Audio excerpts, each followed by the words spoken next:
మరి క్రీస్తు శిష్యులైనటువంటి అపోస్తలు దేవదాన పాస్టర్ గారు మరి మేము బాగలేనప్పుడు అనారోగ్య పరిస్థితులు ఉన్నప్పుడు వచ్చి మా మంచం దగ్గర మోకరించి ప్రార్థించేటువంటి వాడు, మరి అనేక రీతిలో మమ్మల్ని బలపరిచేటువంటి వాడు.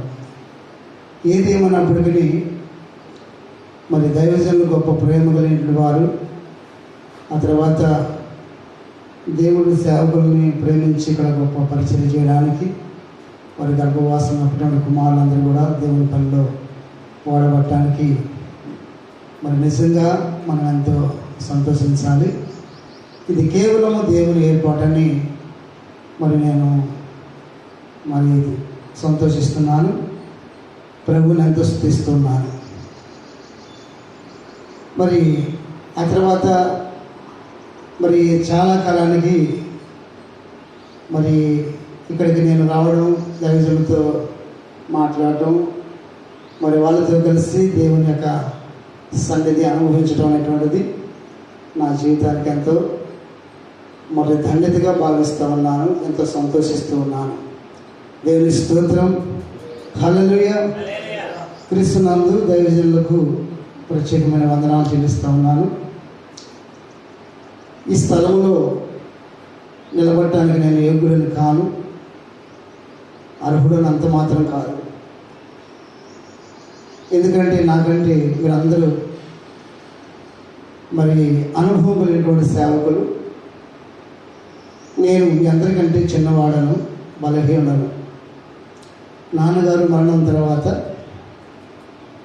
మరి ఆ యొక్క సంఘంలో నన్ను పని చేయడానికి దేవుడు నన్ను అక్కడ నిలబెట్టుకున్నాడు. మరి ఈరోజు ఈ విధంగా నిలబడి మీ ముందు మాట్లాడటానికి దేవుడు నాకు ఇచ్చినటువంటి అవకాశాన్ని బట్టి ఎంతో మరి ప్రభువుని మహిమపరుస్తున్నాను. మరోసారి మీకు మనవి చేస్తున్నాను. అదేమిటంటే నేను మీకంటే ఏమాత్రం కూడా గనుడను కాను. నేను విద్య లేనటువంటి వాడను, నాకు ఏమాత్రం కూడా చదువు లేదు, ఘనహీనుడను, అన్నిటిలో బలహీనుడను, అందరికంటే బలహీనుడను. అయినా ప్రభువు తన పని కొరకై నన్ను మరి నియమించుకొని మరి 2013వ సంవత్సరం నుండి ఇంతవరకు ప్రభు పనులు వాడబట్టడానికి నిజముగా దేవుని ఏర్పాటు నేను వేస్తున్నాను. మరి ఈరోజు నేనైతే ఊహించలేదు. అయ్యగారే ఫోన్ చేసి, అయ్యా మరి ఫలానా రోజు మనకి సేవకుల మీటింగ్ జరుగుతూ ఉంది, మీరు కొంత సమయం దేవుని వాక్యాన్ని పంచుకోవాలన్నప్పుడు నాకు ఏమి మాట్లాడాలో అర్థం కాలేదు. ఆలోచిస్తూ ఉన్నాను, సరే అని తల ఊపాను. మరి తర్వాత ఫోన్ చేసి, అయ్యా నేను మాట్లాడలేను అని చెప్పడం బాగోదేమో. సరే, మాట్లాడేది మనం కాదు కదా, దేవుడే కదా. ప్రతి వ్యక్తిని కూడా నిలబెట్టుకొని వాడుకున్నది దేవుడే. కాబట్టి మరి ప్రభు అన్నాడు, నేను నిలబడు, నేను నీతో మాట్లాడుతానన్నాడు. కాబట్టి మరి నేను నిమిత్తం మాత్రమే. మరి ప్రభు మనతో మాట్లాడుతున్నాడు కాబట్టి మనమందరం కొద్ది సమయము దేవుని మాట్లాడిందామండి. ఆత్మ చెప్పుతున్న మాట సెవిగలవాడు వినులుగా కానీ వాక్యం సెలవిస్తూ ఉంది.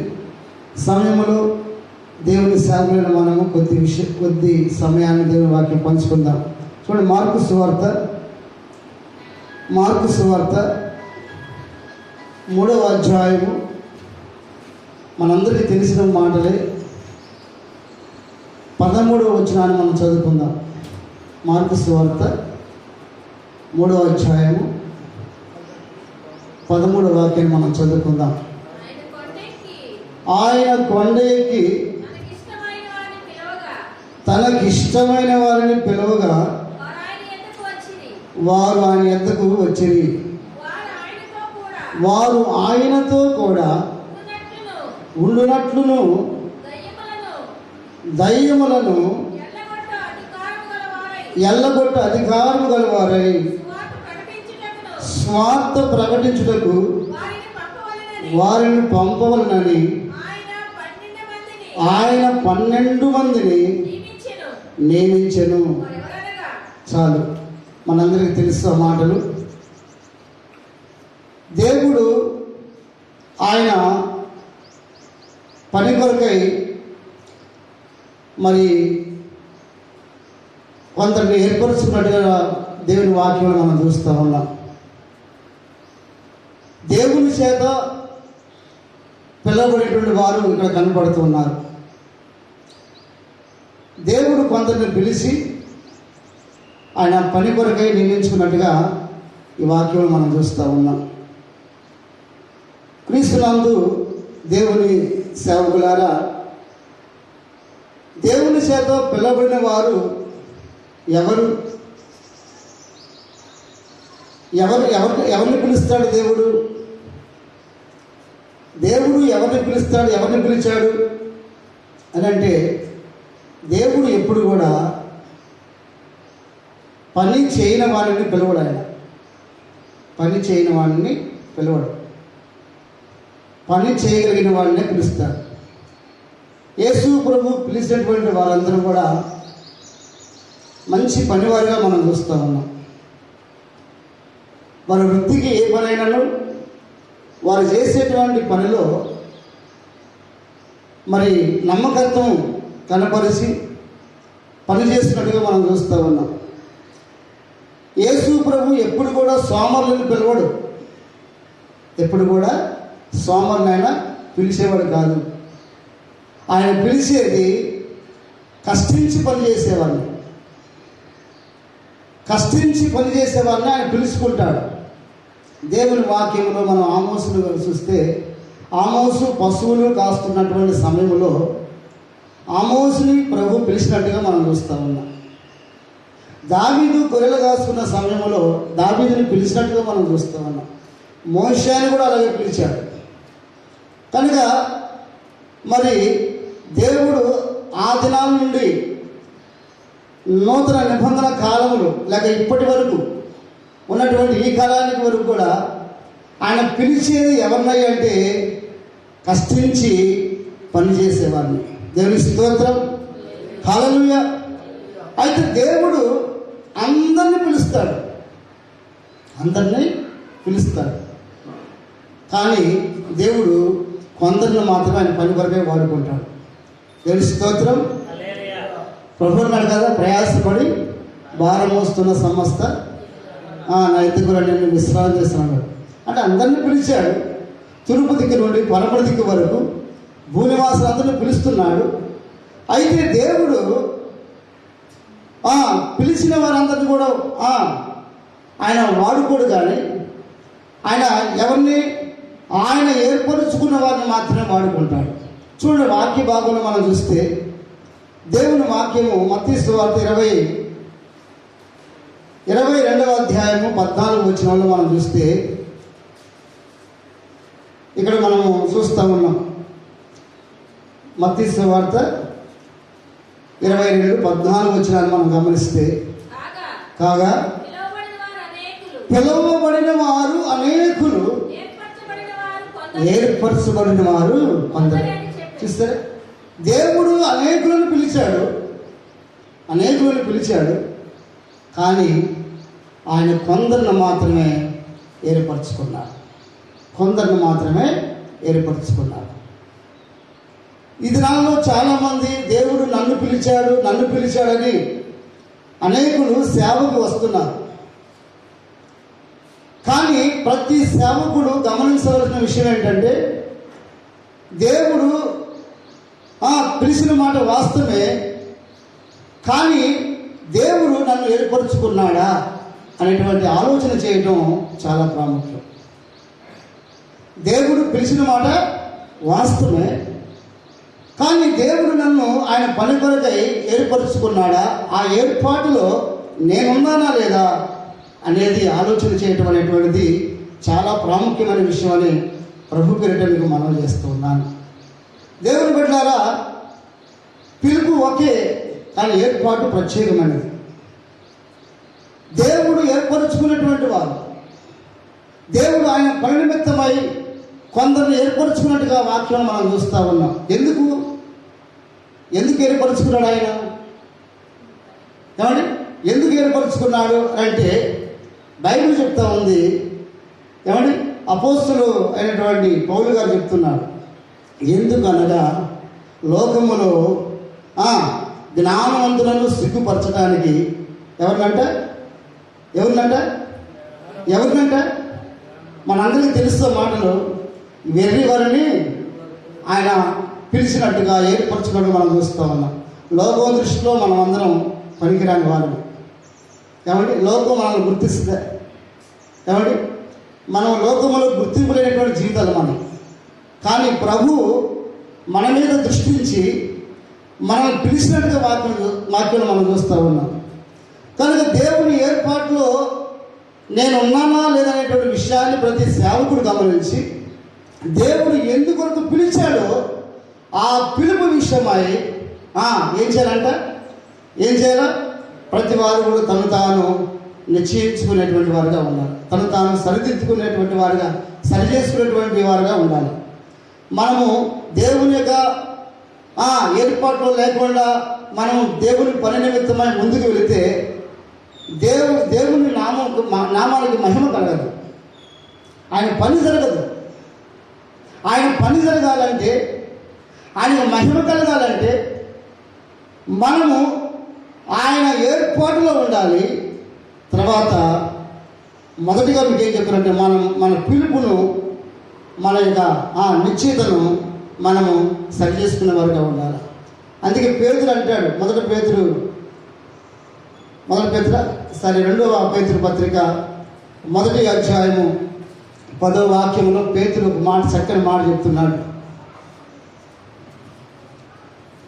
చూడండి, 2వ పేతురు పత్రిక 1వ అధ్యాయం 10వ వాక్యాన్ని మనం చదువుకుందామండి.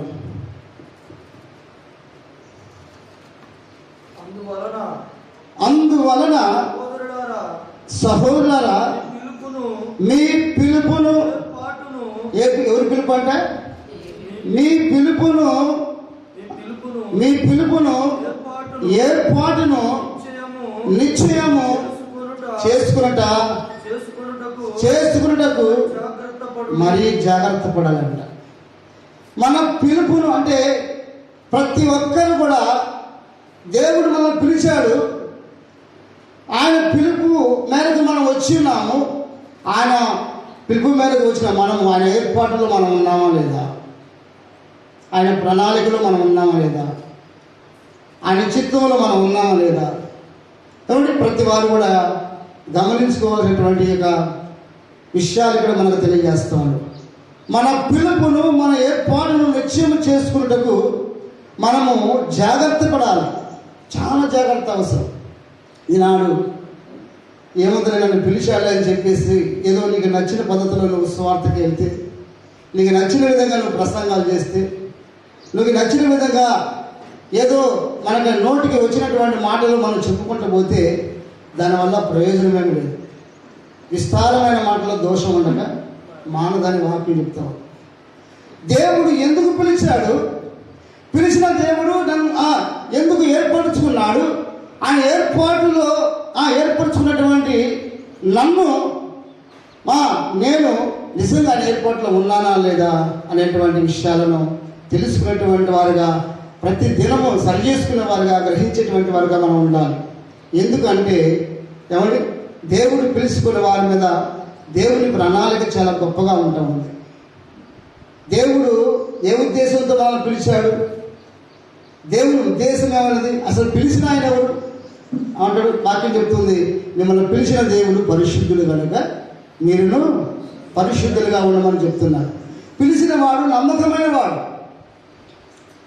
పిలిచిన వాడు పరిశుద్ధుడు కనుక మనము పిలవబడిన మనము ఆయన ఏర్పాట్లో ఉన్నామా లేదనే విషయాన్ని తెలుసుకోవడము, దినదినము సరి చేసుకోవడం అనేటువంటిది చాలా ప్రాముఖ్యమని ప్రభు పేరిట మీకు మనం చేస్తున్నాను.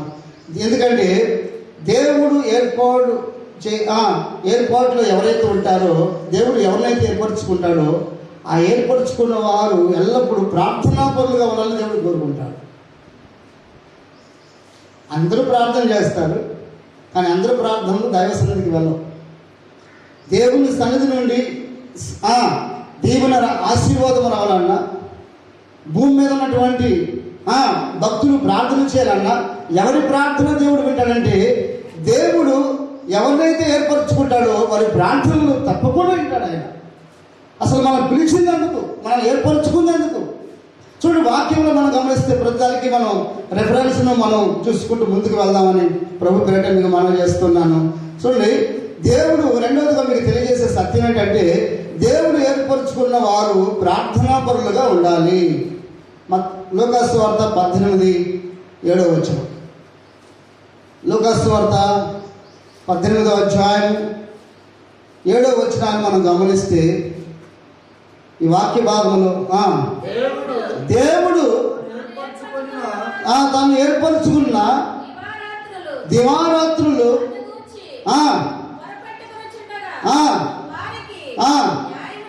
వారికి న్యాయము తీర్చడా. ఎవరికి న్యాయం తీరుస్తాడు? అందరికే, కొందరికే? ఎవరి ప్రార్థన దేవుడు వింటాడు? ఏమండి, దేవుడు ఏర్పరచుకున్న వారి ప్రార్థన మాత్రమే ఆయన వింటాడు, ఆయన సెవికుతాడు. ఏమంటే నీతిమంతులు ప్రార్థన దేవుడు ఆలకించబడి ఉన్నాడు. దేవుడు పిలుచుకున్న వారి ప్రార్థన, దేవుడు ఏర్పరచుకున్న వారి ప్రార్థన, దేవుడు ప్రత్యేకించిన వారి ప్రార్థన. ఏమండి, మనం బైబిల్ గ్రంథంలో అబ్రహామును పిలిచాడు. పిలువబడినటువంటి అబ్రహాము తన ప్రయాణంలో బలిపీఠాలు కట్టుకుంటూ వెళ్ళాడు. ప్రార్థన బలిపీఠం లేకుండా ఆయన ప్రయాణం ముందుకు కొనసాగించాల. అందుకని అబ్రహాము అందరికంటే అధికంగా దీవించబడ్డాడు. ఏమండి, కనుక దేవుని సేవలైన మన జీవితాల్లో ప్రార్థన అనేటువంటిది చాలా ప్రాముఖ్యమైనటువంటిది. ప్రార్థన లేకుండా ఫలము పొందలేము. ఈనాడు ప్రార్థన తక్కువైంది. ఏమండి, ప్రసంగాలు ఎక్కువైపోయింది.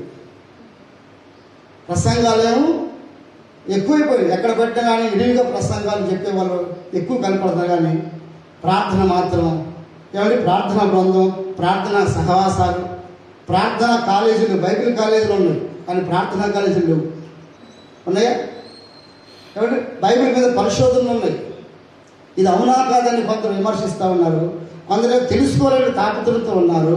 అనేకమైన డిగ్రీలు చేస్తూ ఉన్నాం. కానీ నిజంగా మనం గమనిస్తే ఒకవేళ ప్రార్థనా కాలేజీలు ఉండటం మంచిదే, కానీ నేను అనుకుంటున్నాను ప్రార్థనా కాలేజీలతో పాటు బైబిల్ కాలేజీలతో పాటు ప్రార్థనా స్కూళ్ళు కూడా ఉండటం చాలా మంచిది. ప్రార్థన చేయడానికి ఆకాశం ఉన్నటువంటి దేవునికి అవును ప్రార్థన చేయడానికి మనం పిలువబడ్డాం. అబ్రహాము ప్రయాణంలో మనం చూస్తూ ఉన్నాం, ఆయన ఎక్కడికి వెళ్ళినా ప్రార్థన చేయకుండా ఆయన ప్రయాణం ముందుకి కొనసాగలేదు. ప్రతి విషయంలో దేవునికి మొరపెట్టిన వాడు ఉన్నాడు. ఏమండి, కనుక మన జీవితంలో ప్రార్థన చాలా ప్రాముఖ్యం. అందుకే 134 కీర్తన 1వ వచనంలో ఇక్కడ పరిశుద్ధాత్మ దేవుడు ఒక మాట తెలియజేస్తూ ఉన్నాడు. 134 1వ వచనం మనం చూస్తే కీర్తనాకారుడు ఏం చెప్తున్నాడు ఇక్కడ? చదువుదామండి. యెహోవా సేవకులారా, యెహోవా మందిరములో రాత్రి నిలుచుండు వారులారా, మీరందరూ యెహోవాను స్తుతించండి, ఆరాధించండి. ఏమండి, ఆయన నామములో ప్రార్థన చేసేటువంటి దేవుని పిల్లలుగా, దేవుని సేవకులుగా మనం ఉండాలి. ఎందుకు ప్రార్థన? ఎందుకు ప్రార్థన లేకుండా ప్రసంగాలు మనిషి జీవితంలో మార్పు తీసుకురారు. ఒక మనిషి మారాలి అంటే ప్రార్థన అవసరం. ఏమండి, ఇశ్రాయేలు ప్రజలు తిరుగుబాటు చేస్తే మోషే సాష్టాంగ నమస్కరించి ప్రార్థించాడు, కన్నీటితో ప్రార్థన చేశాడు. ఇశ్రాయేలు ప్రజలు తిరుగుబాటు వల్ల, సౌలు తిరుగుబాటు వల్ల సమయాలు కన్నీటికి వచ్చాడు. ఆయన నామంలో ప్రార్థన చేయవాళ్ళు సమయాలు మోసాలు ఉండినని వాక్యం చెప్తారు. ప్రార్థన వల్ల పరిస్థితులు మారుతూ ఉంటాయి. ప్రార్థన వల్ల సమస్యల నుండి విడిపించబడతాం. ప్రార్థన మన దేశానికి సమాధానం. ఏమంటే నాయకులు కూడా ఏమంటే మంచి పాలన చేస్తారు. కనుక మన దేశం అంతా కూడా సురక్షితంగా ఉండాలంటే, ఏమంటే సస్యశ్యామలంగా ఉండాలంటే, ఫలభరితంగా ఉండాలంటే, అనేక ఆత్మలు రక్షణ పొందాలంటే దేవుని ఏర్పాటులో ఉన్న మనము, దేవుని చేత పిలవబడిన మనము ప్రార్థించవలసిన అవసరత చాలా ఉన్నది. ఈనాడు సేవకులు మోకరించి ప్రార్థించేవారు లేరండి. ఎక్కడ చూసినా అక్కడ కూటం, ఇక్కడ కూటం, అక్కడే ప్రార్థన, ఇక్కడ ప్రార్థన, అక్కడే ఇస్తారు ఏమండి అని చెప్పేసి తిరిగేటువంటి వారు ఎక్కువైపోయారు. దినమునకు దేవుడు 24 గంటలు సమయిస్తే కనీసం ఆ 24 గంటలు కూడా 2 గంటలు మోకరించి ప్రార్థించేవారు లేరండి. అలాంటి భక్తులు ఏమండి ఆది అపోస్తులు మనం చూస్తాం. వారు దేవుని ఆత్మ కొరకు 120 మంది మేడగదులు కూర్చొని 10 దినాలు ప్రార్థన చేశారు. ప్రసంగాలు లేవు అక్కడ.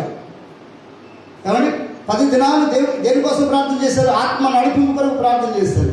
10 దినాలు వారు ఏక మనసుతో ప్రార్థన చేయగా దేవుని ఆత్మ బలముగా వారి మీద దిగి వచ్చినప్పుడు వారందరూ దేవుని ఆత్మతో నింపబడి గొప్ప పరిచర్య చేశారు. అనేక ప్రాంతాల్లో ఏమండి సంఘాలు కట్టినట్టుగా మనం చూస్తూ ఉన్నాం. ప్రార్థన ద్వారా పరిచర్య అభివృద్ధి చెందుద్దండి. దేవుని సేవకులు, దేవుని ఏర్పాట్లో ఉన్నటువంటి వారు కన్నీరు కలిసి ప్రార్థించే వరకు ఉండాలి. ప్రభు సన్నిధిలో ప్రార్థన లేకపోతే ప్రార్థన లేని జీవితము ఏమండి వర్షం లేని పైరు లాంటిదంట. ఏమండి వర్షంతో ఉన్నటువంటి పైరు బాగా ఏపుగా ఉంటుంది. వర్షం లేకుండా బోర్ నీళ్ళు ఎన్నైనా పెట్టు పైరుకి, ఆ నీళ్ళ వల్ల పైరు అంత ఫలాన్ని ఇవ్వదు. కనుక ప్రార్థన అనేటువంటి చాలా ప్రాముఖ్యమైన విషయం మనం గమనించాలి. దశలోని పత్రిక, మొదటి దశలోనికి రాసిన పత్రిక 1వ అధ్యాయం 4-5 వచనాలు, తీతు పత్రిక 1వ అధ్యాయం 1వ వచనం మనం చూస్తే ఇక్కడ సంఘాల గురించి పౌలు కూడా ఒక హెచ్చరిక చేస్తూ ఉన్నాడు. చూడండి, 1వ దశలోని పత్రిక 1వ అధ్యాయం 4-5 వచనాలు. ఏలయనగా దేవుని వలన సహోదరులారా చూడండి, మీరు ఏర్పరచబడిన అనగా ఆ సువార్త మాటతో మాత్రమే కాక శక్తితోను పరిశుద్ధాత్మతోను సంపూర్ణమైన నిశ్చయతతో మీ వద్దకు వచ్చి ఉన్న సంగతి నీకు తెలుసు కదా. మాటతో కాదండి. దేవుని బిడ్డలారా, దేవుని సేవకులారా, పెద్దలైన మీ అందరికీ ప్రభు పేరిట మనవి చేస్తూ ఉన్నాను. దేవుని సేవకులుగా పిలువబడుతున్న మనం అందరూ ప్రార్థనా పరులుగా ఉండాలి. ఈ అంచెదినాలలో ప్రార్థన లేకపోతే నిజంగా చాలా బలహీనమైపోతాం. ప్రసంగాల వల్ల ప్రమోషన్ రాదు, కానీ ప్రార్థన వల్ల ప్రమోషన్ వచ్చింది దేవుని దగ్గర. హల్లెలూయా. ప్రార్థన చాలా అవసరం. ప్రార్థించడం ద్వారా ఏమండి మన జీవితాల్లో ఎన్నెన్నో, దాని గురించి చెప్పడానికి సమయం కాదు, కానీ ప్రార్థన వల్ల ఎన్నో లాభాలు ఉన్నాయి, ఎన్నో ప్రయోజనాలు ఉన్నాయి. ఏమండి ప్రార్థించినటువంటి వారు ప్రార్థన ద్వారా ఏరుకోని దాటారు. ఏమండి ప్రార్థన ద్వారా యోర్దాను దాటారు, సముద్రం దాటారు. ప్రార్థన ద్వారా ఏమంటే ఏరుకో కోటగొడలు కూల్చబడ్డ సంగతి మనకు తెలుసు. ఇవన్నీ మనం బోధించేటువంటి వారుగానే ఉన్నాం. దయచేసి ప్రభు పేరిట మీకు మనవి చేస్తూ ఉన్నాను, దేవుడు ఏర్పరచుకున్న వారు ప్రార్థనా పరులుగా ఉండాలి అనే విషయాన్ని ఇక్కడ మనకు తెలియజేస్తూ ఉన్నాడు. మూడోదిగా నాకు సమయం అయిపోతూ ఉంది. మూడోదిగా మనం గమనిస్తే దేవుడు ఏర్పరచుకున్న వారు చేయవలసిన పని ఏంటంటే ఏమండి దేవుని యొక్క ఆ నీతిని, సత్యమును ప్రచురం చేసేవారికి ఉండాలి. మనము దేవుని చేత పిలువబడి ఆయన కనుక మనం ఏర్పరచుకున్న లిస్టులో మనం కనుకుంటే మనం ఎలా ఉండాలి అంటే మనమంట యేసుక్రీస్తు యొక్క గుణాతిశయములను మనం ప్రచురం చేసేవారుగా ఉండాలి. చూడండి, పేతురు పత్రికలో మనం చూస్తామంటే 1 పేతురు 2వ అధ్యాయం 8 వచనాన్ని మనం గమనిస్తే 8-9 వచనాల్లో పేతురు చక్కని మాట చెప్తున్నాడు. అయితే మీరు చీకటిలో నుండి ఆశ్చర్యకరమైన చీకటిలో నుండి ఆశ్చర్యకరమైన తన వెలుగులోనికి మిమ్మల్ని పిలిచిన వాని గుణాతిశయములను ప్రచురము చేయు నిమిత్తము ఏర్పరచబడిన వంశమును రాజులైన యాజక సమూహమునై పరిశుద్ధ జనాంగా చాలండి. అయితే ఇక్కడ మనం గమనిస్తే దేవుడు మనల్ని ఏర్పరచుకుంటే దేవుని ఏర్పాట్లో ఉన్నటువంటి సేవకులుగా మనం ఉన్నట్లయితే మనం చేయవలసిన మూడవ పని ఏంటంటే క్రీస్తు గుణాతిశయములను మనం పిలిచినారంట యేసుక్రీస్తు. ఎప్పుడు పిలిచాడు? ఏమండి? జగత్ పునాది వేయక ముందే క్రీస్తులో మీరు ఏర్పరచుకున్నవారు, పిలువబడ్డవారని మరి ఎఫెసీ పత్రికలో మనకు తెలుసా వచనాలు. అయితే ఇక్కడ క్రీస్తు గుణాతిశయములను ప్రచురం చేయాలంట, క్రీస్తుని గురించి బోధించాల. కానీ ఇప్పుడు ఆ బోధ లేదు. ఇప్పుడు అన్ని బోధనలు కూడా కలుషితమైపోతుంది. క్రీస్తు గుణాతిశయములను, క్రీస్తు యొక్క స్వభావాన్ని, ఆయన పరిశుద్ధతను, ఆయన నీతిని, ఆయన ప్రేమను, ఆయన మరణమును, ఆయన పునరుత్థానమును, ఆయన ఇచ్చేటువంటి నిజ జీవాన్ని, రాబోయే తీర్పు గురించి మనం బోధించాలి. భూమి మీద దేవుని ఉగ్రత కుమ్మరించబడేటువంటి సమయాలు ఆసన్నమవుతున్నాయి. ప్రజలు క్రీస్తు యొక్క మార్గములకు రావాలి అంటే, క్రీస్తును దేవునికి అంగీకరించాలంటే, దేవుని సేవకులుగా పిలువబడుతున్న మనమందరం కూడా యేసు క్రీస్తుని గురించి ఎక్కువగా ప్రచురం చేయడం, ప్రకటించడం అనేటువంటిది చాలా ప్రాముఖ్యమైన విషయాన్ని మనం గమనించాలి. ఎందుకంటే మనకు తెలుసు, ఈనాడు అనేకమైన కల్పనా కథలు లేని వాటిని బోధించేసి వారు ఎంతోమంది ఉన్నారండి. అందుకే తిమోతి అంటాడు, 1 తిమోతి 2 తిమోతి 4:3 అనుకుంటాడు, 4:3 వచనాల్లో తిమోతికి ఏం చెప్తున్నాడు ఆయన? దేవుని వాక్యంలో మనం గమనిస్తే ఒకసారి మీరు చదవండి. 2 తిమోతి పత్రిక 4వ అధ్యాయము 3-4 వచనాలు మనం గమనిస్తే అక్కడ చెప్తున్నటువంటి మాటను మనం ఒకసారి, ఎందుకనగా జనులు హితబోధన ఏంటంట సహించక దురద సేవలు గలవారై వారి స్వకీయమైన దురాశలకు అనుకూలమైనటువంటి సేవకులను తమ కోసం ఎన్నుకుంటారంట.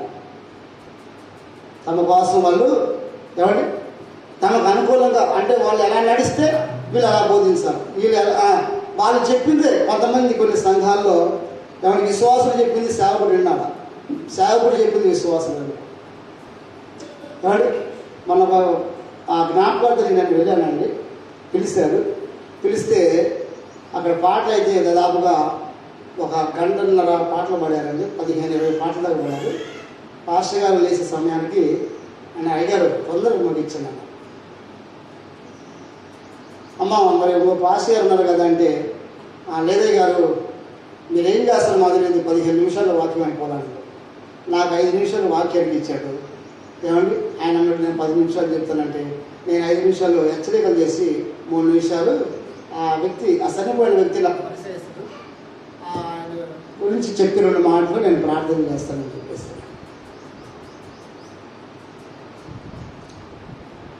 మనుషులు స్వచ్ఛమైనటువంటి బోధను, ఆరోగ్యకరమైన బోధను, సత్యమును తెలుసుకోలేకపోతూ ఉన్నారు. వాళ్ళకు అనుకూలమైనటువంటి సేవకులను వాళ్ళు ఎన్నుకుంటున్నారు. ఈనాడు కూడా చాలా మనం కొన్ని ప్రాంతాలు మనం చూస్తే కొన్ని సంఘాలు ఫుల్ అయిపోతూ ఉంటాయి. పరిసర బలముగా జరుగుతుంది, దేవునికి మహిమకరంగా జరుగుతుందని చెప్తూ ఉంటారు వార్తల్లో. సంఘం మందిరం నిండిపోవటం, వేసిన టెంట్లన్నీ కూడా నిండిపోవటం, ఉన్నటువంటి హాల్ అంతా నిండిపోవడం ప్రాముఖ్యం కాదు. కానీ అందులో 100 మంది సమకూడినటువంటి విశ్వాసుల్లో కనీసం ప్రభు కొరకు నిలబడేవారు 4 ఉన్నారు. ప్రభు కొరకు 4 మనం తయారు చేస్తున్నామా? ప్రభు కొరకు 4 ఉంటే ఆ 4 ఆ దేశాన్ని మార్చగలిగేటువంటి సామర్థ్యాన్ని ఆత్మదేవుడు అనుగ్రహిస్తాడు. దేవుని స్తోత్రం. బబులోను దేశాన్ని దానియేలు ఆరాధించే దేవుడే, షడ్రకు మెషకు అబెద్నెగోను ఆరాధించే దేవుడే నిజమైన దేవుడని సాక్ష్యం ఇచ్చాడు రాజుగారు. కారణం ఎవరు తెలుసా? అందులో 4 ప్రభు కొరకు గట్టిగా నిలబడతారు. మన సంఘానికి ఎంతమంది వచ్చిన ముఖ్యం కాదు, కానీ ఉన్నటువంటి వాళ్ళ 4 సత్యవాక్యాన్ని మనం బలంగా నాడుతున్నామా లేదా? ప్రభు అన్నాడు, మంచి నెలన పడిన విత్తనము అది ఏమైందంటే 100 ఫలిస్తుంది. దేవుని కొరకు మనం అనేకులను ప్రోత్సహించి సత్యమందు స్థిరపరిచే వరకు ఉండాలి. ప్రభు అంటాడు, మీరు సత్యమును ప్రకటిస్తే, సత్యములు నిలబడితే ఇందును బట్టి నాకు శిష్యులు అనబడతారంటాడు ఆయన. మీరు సత్యంలో లేనటువంటి వారు నాకు శిష్యులుగా మీరు ఉండలేరు అంటాడు ప్రభు. యోహాను సువార్త 8:31 మనం చూస్తూ ఉంటాం. కనుక దేవుని బిడ్డలారా, మనం యేసుక్రీస్తు గుణాతిశయములను, యేసు యొక్క గుణం ఏంటి, యేసు ప్రభు గుణం ఏంటండి? ఏమండి, యేసు ప్రభు స్వభావం ఏంటి, ఆయన ఎందుకు వచ్చాడు, ఆయన ఎందుకు ఈ లోకంలో పరిచర్య చేశాడు? యేసు ప్రభు పరిచర్య చేయడానికి నిజంగా మనం ఆయన గమనిస్తే ఆయన పరిచర్య చేయడానికి ఆయన అంత బలహీనుడు కాదు. ప్రభు సర్వము నెరిగిన వాడు, ఏమండి, సర్వ సృష్టికి ఆది సంభూతుడు. ఆయన లేకుండా ఏది కలగలేదు, సమస్తము ఆయన మూలంగా కలిగినవి. కనుక ఆయన అద్వితీయ దేవుడు, సత్యదేవుడే ఉండి కూడా తను తాను తగ్గించుకొని పరిచయం చేయడానికి కారణం ఏంటంటే ప్రభు ఈ లోకానికి వచ్చి అనేకమైనటువంటి విషయాలు మనకు బోధించి గొప్ప మాదిరిని ఆయన మన కొరకు కనపరిచారు. ప్రభు నేర్పినటువంటి బోధన, ప్రభు ఎలాంటి పరిచర్య చేశాడో ఆ క్రమంలో మనం కొనసాగుతూ సత్యవాక్యాన్ని ప్రజల్లోకి తీసుకెళ్ళి, ఏమంటే సంఘానికి ఎంతమంది వచ్చింది ముఖ్యం కాదు, కానీ సంఘంలో ఎంతమంది ఎత్తబడేదే ముఖ్యం. స్తోత్రం లేదా? కనుక ఎత్తబడేటువంటి గుంపులో మనం ఉండాలి. ఎంత బోధ చేసి మనం గొడవపడితే ప్రయోజనం ఉంది, ఏమండి? కనుక దేవుని యొక్క సత్యవాక్యాన్ని మనం సరిగా క్రీస్తుని గురించి బోధించేటువంటి యొక్క ఆత్మ నడిపింపును మనం కలిగి ఉండాలని ప్రభు పేరిట మీకు మనం చేస్తాను. నా సమయం అయిపోతూ ఉంది. లాస్ట్గా మీకు ఒక మాట చెప్పి నేను ముగిస్తాను. ఏంటంటే దేవుడు మనం ఎందుకు ఏర్పరచుకున్నాడంటే, చూడండి వాక్యంలో మార్కు సువార్త 13వ అధ్యాయము 20-21 వచనంలో మనం చూస్తే, దేవుడు ఏర్పరచుకున్న వారిని మోసపుచ్చుటకు అబద్ధపు క్రీస్తులు వచ్చి ఉన్నారని ఇక్కడ మనకు తెలియజేస్తూ ఉన్నారు. 13వ అధ్యాయము 20-21 వచనాన్ని మనం తెలుసుకున్నాం. కాగా క్రీస్తు ఇక్కడ ఉన్నాడు, ఇదిగో అక్కడ ఉన్నాడు అని ఎవడైనా నమ్మొద్దు. ఆ కాలమందు అబద్ధపు క్రీస్తులను, అబద్ధ ప్రవక్తలను వచ్చి సాధ్యమైన ఎవరినంట, సాధ్యమైన వాటిలో దేవుడు ఏర్పరచుకున్న వారిని మోసపుచ్చి సూచక్రియలను మహత్కార్యములను కనపరుస్తారంట. ఎవరిని? వాడు లోకంలో ఉన్న వాళ్ళ జోలికి వెళ్ళడు సైతాన్ గాడు. వాడు టార్గెట్ మొత్తం దేవుడు ఏర్పాటు చేసుకున్న వారి మీదే, వాడి గురి మొత్తం. అసలు సాధారణ అంటే 24 గంటలు పని చేస్తాడు. మనం ఒక ఆదివారం సర్వీస్ చేస్తే సోమవారం రెస్ట్ ఉంటాం కానీ 24 అవర్స్ వాడు పని చేస్తున్నాడంటే ఏంటంటే వాడి పని, వాడి గురి అంతా కూడా దేవుడు ఎవరైతే ఏర్పరచుకున్నాడో, దేవుడు ఎవరినైతే పిలిచాడో, ఎవరినైతే ఏర్పాటు చేసుకున్నాడో వారి మీద గురి పెట్టి వారి విశ్వాసమును, వారి భక్తిని చెడపడానికి వాడి సైన్యముతో తిరిగాడుచుంటాడంట. పేతురు అంటాడు కదా, మీ విరోధైన అపవాది ఎవరిని మృంగుదునా అని. ఏం చేస్తాడంటే గర్జించే సింహం వలె తిరిగాడుచున్నాడు. ఎందుకు? వాడికి ఏం పని? వాడికి ఏం పని అంటే నీతిమంతులను చెడపడం, దేవుని ఏర్పాట్లు ఉన్నవారిని చెదరగొట్టడం, భక్తులను భక్తిహీనులుగా మార్చడం, కాబట్టి పరిశుద్ధులను అపవిత్రులుగా మార్చడం, దేవుని పని పాడు చేయటం. కానీ ఇటువంటి భయంకరమైన పరిస్థితులు మనం ఉన్నాం కాబట్టి మనం ఏంటంటే దేవుని యొక్క పిలుపును మనం గుర్తిరిగి మనము ఆ యొక్క ఎవరి అబద్ధ బోధన నుండి ప్రజలను విడిపించేవారు ఉన్నారు. ఈనాడు చాలామంది కొబ్బరి నూనె మీద ఉన్న విశ్వాసం యేసయ్య మీద ఉంటున్నారు, కర్చీపుల మీద విశ్వాసం, ఏమండి తైలాభిషేకం అని కొంతమంది చూస్తూ ఉన్నాం మనం టీవీలో అక్కడక్కడ చూస్తాం, పోస్తాం. ఏమండి ఏది ముఖ్యమో? దేవుని వాక్యమో మనిషిని స్వస్థపరిచేది కొబ్బరి నూనె. దేవుని వాక్యం, నీ వాక్యమే నన్ను స్వస్థపరచును అంటాడు. నీ వాక్యము నా త్రోవకు వెలుగంటాడు. నీ వాక్యము నన్ను నిత్యము నడిపించేదని వాక్యం కూడా మనిషికి స్వస్థ. కాబట్టి వాక్యాన్ని పక్కన పెట్టి తైలాభిషేకాలు పూసి పండ్లు పంచి కచ్చీపులు అమ్మి 50 రూపాయలు కచ్చీపుని 100 రూపాయలు అమ్మి ప్రజలను మోసం చేస్తూ ఉన్నారు. ఈనాడు ఎవరి మధ్య నేను మార్చలు వెళ్తే తైలాభిషేకం కూడా అక్కడ జరిగిందండి. అక్కడి నుంచి నేను తిరిగి వస్తుంటే అర్ధగంట సేపు అక్కడ ట్రాఫిక్ జామ్ అయిపోయింది. బయటికి రావాలంటే అర్ధగంట పట్టింది నాకు. ఏమంటే గుంపులుగా జనం. యేసు ప్రభు కూడా స్వస్థ కార్యాలు చేసినప్పుడు ఎంతోమంది యేసయ్యని వెంబడించారు. కానీ యేసు ప్రభు శిలువకు అప్పగబడే సమయంలో అందరూ యేసు ప్రభుని విడిచిపెట్టినటువంటి సందర్భాలు మనం చూస్తూ ఉన్నాం. కనుక దేవుని బిడ్డలారా, ప్రభునందు దేవుని సేవకులారా, ప్రభు నామములో మీకు మనవి చేస్తూ ఉన్నాను. కనుక దేవుని ఏర్పాట్లో ఉన్న వారిని మోసం చేయడానికి సాతానుడు కంకణం కట్టుకొని తిరుగుతున్నాడు. వాడు నిద్రాగారాలు మానేస్తున్నాడు, తిండి తిప్పులు మానేస్తున్నాడు, మానక పని చేస్తూ ఉన్నాడు. కనుక మనం ఏం చేయాలంటే మానక ధూపం వేసేవాళ్ళు మనం ఉండాలి. స్తోత్రం చెప్తా ఉంది. హల్లెలూయా. మానక ప్రభుత్వంలో ధూపం వేసి సత్యవాక్యమును సరిగా బోధించేటువంటి సామర్థ్యం, ఆత్మ నడిపింపులు కలిగినటువంటి సేవకులుగా మనం ఎల్లప్పుడూ ప్రభు దగ్గర ప్రభుని అడుగుచు ప్రభు అప్పగించిన సేవని మనం నమ్మకంగా చేసేవారిని మనం ముందుకు వెళ్ళాలని ప్రభు పేట మీకు మనం చేస్తూ ఉన్నాను. ఇక లాస్ట్గా ఒక్కటి చెప్తున్నాను. దేవుని చేత పిలువబడినటువంటి మనము, దేవుని యొక్క పిలుపులో ఉన్నటువంటి మనం ఎలా ఉండాలంటే ఆయనకు ప్రియమైనటువంటి పిల్లలుగా ఉండి దేవుడు మనకి ఎలాంటి స్వభావాన్ని అనుగ్రహించాడు ఆ స్వభావాన్ని వ్యక్తపరిచేవారుగా మనం ఉండాలి. చూడండి, కొలస్సీయులకు రాసిన పత్రిక 3వ అధ్యాయము 12వ వాక్యాన్ని మనం గమనిస్తే ఇక్కడ చెప్తున్నాడు పౌలు గారు ఒక చక్కని మాట చెప్తున్నాడు. కాగా దేవుని చేత ఏర్పరచబడిన వారు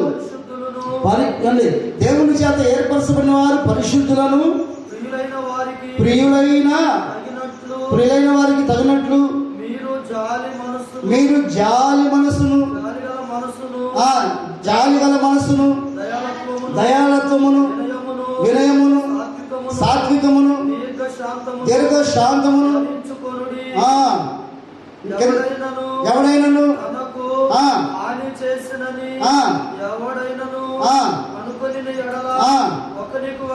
ఒకరికొకడు ఏం చేయాలంటే సహించుకొనుచు ఒకరినొకడు క్షమించుకొనుచు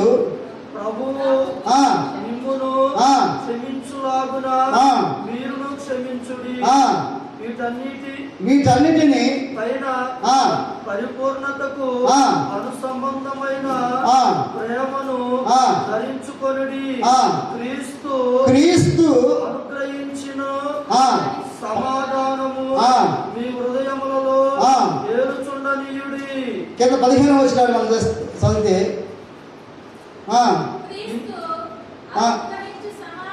క్రీస్తు అనుగ్రహించు సమాధానమును మీ హృదయములో ఏలనీయుడి.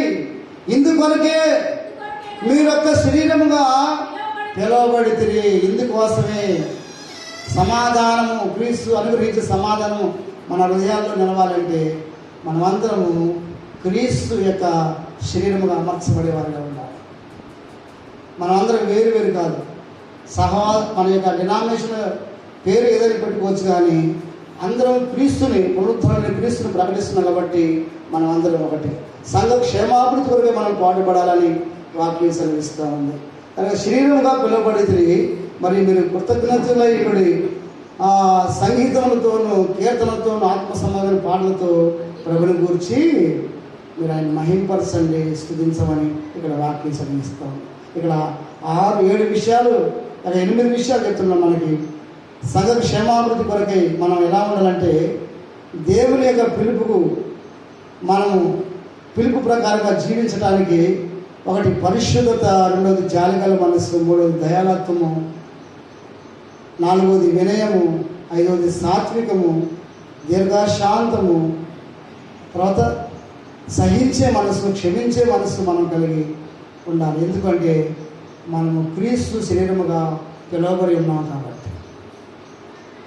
క్రీస్తు శరీరమే సంఘము, ఆ సంఘములో మనం కూడా ఉన్నాం.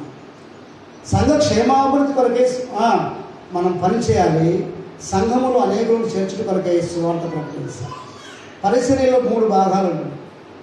ఒకటి సంఘానికి బోధించేటువంటి అనుభవం, 2వది సంఘంలో పరిచర్య, 3వది సంఘం వెలుపల పరిచర్య. సంఘం వెలుపల పరిచర్య ఏంటంటే రక్షణ సువార్త. సంఘములో పరిచర్య, సంఘ అవసరాలకు తిరిగి పరిచర్య చేయటం. సంఘములో బోధించేవారు, అందుకే అంటాడు మేము బోధించడానికి నియమించబడ్డాం కాబట్టి మేము మా బోధన విడిచిపెట్టి మేము ఆహారం పంచేటువంటి వారుగా ఉండటం కాదు, కానీ మీలో కొందరు ఆహారం పంచేవారు ఉండమని అపోస్తులు హెచ్చరించినట్టుగా దేవుని వాక్యం మనం చూస్తూ ఉన్నాం. కనుక దేవుని బిడ్డలారా, దైవజనులకు మీకు చెప్పేంత అంతటి జ్ఞానవంతుడు నేను కాదు, కానీ మరి ప్రభు ఈ 5 అనుభవాలు మనకు తెలియజేస్తూ ఉన్నాడు. ఈ 5 అనుభవాలు మనం కలిగి మన ఏర్పాటును మనం గుర్తిరిగి నమ్మకంగా సేవ చేద్దాం. అందరం కలిసి దేవుని పనిని కొనసాగిద్దాం. ప్రభు వచ్చేంత వరకు లేక మనం చనిపోయేంత వరకు నమ్మకంగా ఉండి ప్రభుకి మహిమ తీసుకొద్దాం. అటువంటి ఆ నడిపింపు పరిశుద్ధాత్మ దేవుడు మనందరికీ దయచేయను గాక. దేవుడు చిన్నమాట దీవించను గాక. ఆమేన్.